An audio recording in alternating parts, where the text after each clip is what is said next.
Before we get the video started, got to shout out today's sponsor, Magic Spoon, the best tasting cereal and the best cereal when it comes to nutrition too. No sugars, a ton of protein, 14 to 13 grams to be exact, and you can get yours over on magicspoon.com/Dolphins, and you get $5 off your first order. Dolphins and Bengals wrapped up their preseason slate, and Miami came back and won it 29-26 over, well, at least one drive of Joe Burrow and the Bengals. No Jamar Chase in this one or Joe Mixon, but Miami came out and didn't play any of their starters and ended up winning the game anyway and finished their preseason slate in Cincy with a W. It was the Reid Sinnett show. He went 21 for 32, 343 yards, 2 touchdowns, and 1 interception. A 4th and 15 game-winning TD with less than 2 minutes left for Reid Sinnett. But let me know your one-word reaction to the Dolphins win in Cincinnati over the Bengals. To wrap up the preseason, mine is pretty simple. It's onward.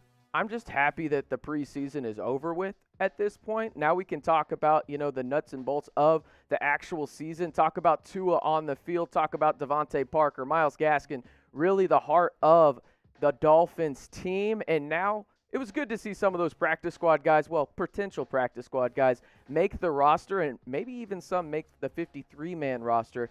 But onward and moving forward, and you get to see Tua play here in a couple weeks against Mac Jones and the New England Patriots. Well, at least I think it might be Mac Jones. Who knows? It could be Cam Newton. But Tua, as I mentioned, didn't play, along with a lot of the starters. They did not play at all. Miami going conservative in terms of some teams going with the dress rehearsal for week 3 of the preseason. Miami, Brian Flores and Chris Greer didn't want to go that route. Rested a majority of their starters. Was good to see Preston Williams back on the field. But the real talk, as I mentioned, was about Reid Sinnett, who went 22 for 33, 343 yards, 2 touchdowns, and 1 interception in preseason week 3 against the Bengals. And now the Bengals were playing some of their starters early on in the game, but this was mostly against, third stringers and maybe practice squad people going down the line. But he looked absolutely dynamite in the pocket, moving around, extending plays, and even went deep a couple times, including that 4th and 15 with less than 2 minutes left to win the game for the Dolphins. So, hey, go back to school. Grade Sinnett's game versus Cincinnati, A, B, C, D, or F.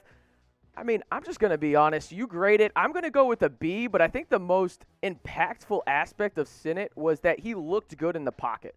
That's what really stood out to me, and I get it. It's preseason. It doesn't mean anything, but I think it did for Reid in the sense that he's trying to make this squad. I don't know if he makes the 53-man roster. Maybe he does. I really, truly believe that the Dolphins probably only carry 2 quarterbacks, and then Reid is on the practice squad, but he supplanted himself, and he is now the 3rd quarterback on this Dolphins roster moving forward. No doubt about it. Another guy that stood out to me was Kirk Merritt. He got hurt. It looked like it might have been a shoulder injury during the 4th quarter, but again, he led this team with 72 yards receiving and 3 catches for a TD. Got to shout out today's sponsor, Magic Spoon. Again, go to magicspoon.com/Dolphins and get $5 off your first order. Let me just be honest with you. This stuff right here is absolutely amazing. Just look at that. You see that? 0 grams of sugar. I mean, I don't know who else is doing that. 4 net carbs, 13 grams of protein. Nobody is doing that. I love that late bowl of cereal at night, but started making me get a little bloated and not be able to sleep well. Magic Spoon has completely changed that for me. It is the best cereal on the market today. All you have to do is go to magicspoon.com/Dolphins to get $5 off this delicious cereal on your first order. Again, magicspoon.com/Dolphins to get $5 off your first order of Magic Spoon. Gerrid Doaks, man, he was balling up at Cincy. Let me tell you that right there. 16 carries for 56 yards and 2 TDs. Again, not sure if he makes the roster, right? And we'll have a 53-man projection here up on the channel in a couple of maybe hours, maybe tomorrow. Who knows when we get that out. But I think he proved to you that he needs to be on the practice squad moving forward. The thing is with Miami, they don't have one running back that, carries away, right? Like, that is your guy in terms of he does everything well. They were talking about it on the broadcast. There's no Joe Mixon on this squad. I love Myles Gaskin, but you want to have options in terms of that bell cow type running back that you have. Myles Gaskin can run between the tackles. You don't want it all the time. That's why you get Malcolm Brown, so on and so forth down the line. I think Doaks ends up on the practice squad because of the showing that he had in Cincy today. Kirk Merritt, man, he balled out today. Hopefully that shoulder's okay. At least it looked like a shoulder injury. A little too early to tell, but he did get banged up a little bit in terms of that late in the fourth quarter, but made the catch, came down with it, and then Miami did end up winning in Cincy. But he had 3 catches for 72 yards and 1 TD. Thought he should have had another reception as well, but overall, I really like what he's doing. And again, I think he's right on that bubble for the 53-man. I would probably say he's off right now, practice squad guy, but it would not shock me whatsoever if he makes the 53-man roster for the Miami Dolphins and is playing week 1 up in Foxborough against the Patriots. A little bit surprising in terms of a lot of the starters not playing, and again, he's not listed as a starter, but you hope for him to be a starter at some point during the regular season. That's Jalen Phillips. He played last season at Miami, as we all know, and was just absolutely ridiculous for the Hurricanes in 2020.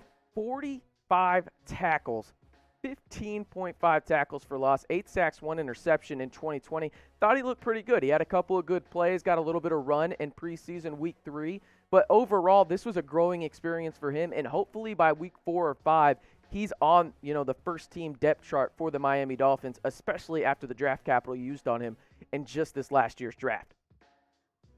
If you haven't already, be sure to subscribe to Miami Dolphins Today. It is your one-stop shop for everything Miami Dolphins. Listen, preseason over. Week one. I was about to say week season 1. No, this is strong season. It's 2 a time down in Miami, and it starts in New England, and we're going to have everything for you here on Miami Dolphins Today. All you got to do is hit that big red button, turn that bell on as well, and you'll know more about the Miami Dolphins than your friends all season long.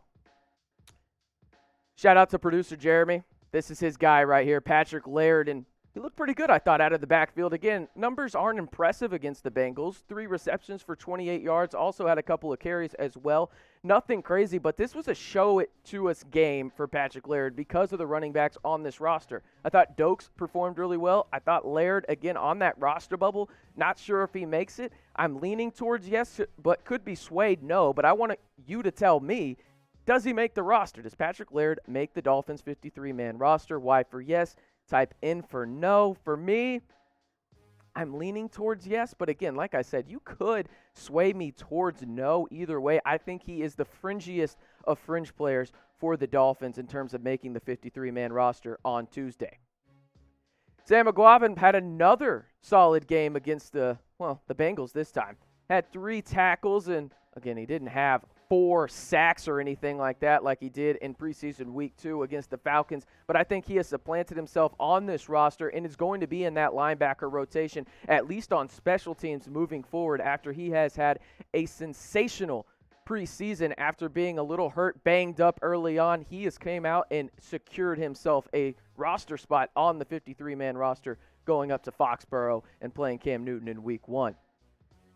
Not sure if Nate Holley makes the roster, but hey, he put some good film together against the Bengals, going for 8 tackles and leading the Dolphins in tackles in preseason week 3. It just seemed like he was everywhere on the field for the Dolphins, really was just around the football at all times and really just making an impact on all 3 levels. Even came down, almost got a tackle for loss, just missed the tackle. But overall, I really like what he brings. Not sure if he's going to be a practice squad guy, but overall, a solid showing for Nate Holley, and wanted to give him a shout out in terms of just producing in preseason week 3. What's ahead for your Miami Dolphins?